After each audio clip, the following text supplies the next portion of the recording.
so that everybody would be there to welcome them back again. Letter 26. Mrs. Johnson to Lady Susan. Edward Street.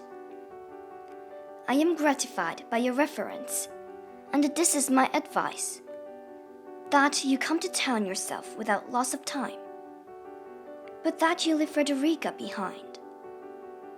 It will surely be much more to the purpose to get yourself well established by marrying Mr. de Courcy, than to irritate him and the rest of his family by making her marry Sir James. You should think more of yourself and less of your daughter. She is not of a disposition to do you credit in the world, and seems precisely in a proper place at Churchill with the Vernons. But you are fitted for society, and it is shameful to have you exiled from it. Leave Frederica therefore to punish herself for the plank she has given you, by indulging that romantic tender-heartedness which will always ensure her misery enough, and come yourself to town as soon as you can. I have another reason for urging this. Mainwaring came to town last week, and has contrived, in spite of Mr. Johnson, to make opportunities of seeing me. He is absolutely miserable about you, and jealous to such a degree of de Courcy, that it would be highly unadvisable for them to meet at present.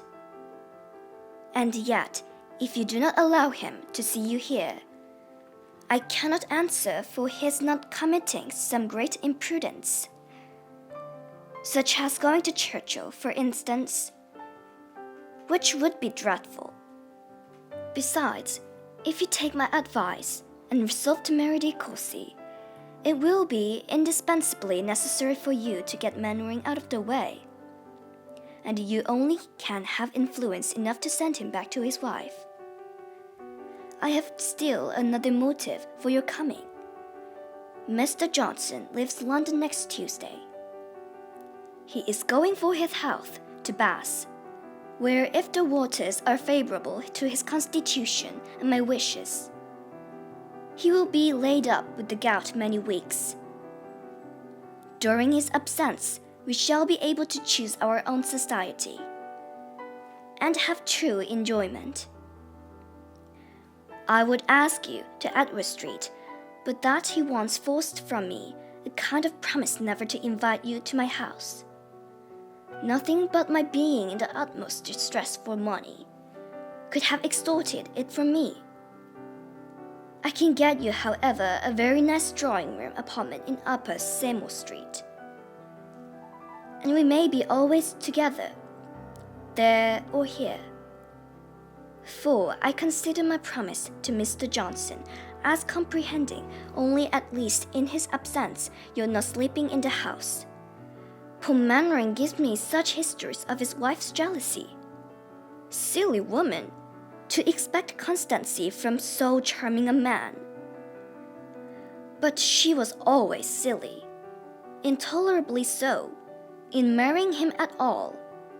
She, the heiress of a large fortune, he without a shilling. One title I know she might have had, besides baronets. Her folly in forming the connection was so great, that though Mr. Johnson was her guardian, and I do not in general share his feelings, I never can forgive her. Adieu. Yours, Alicia.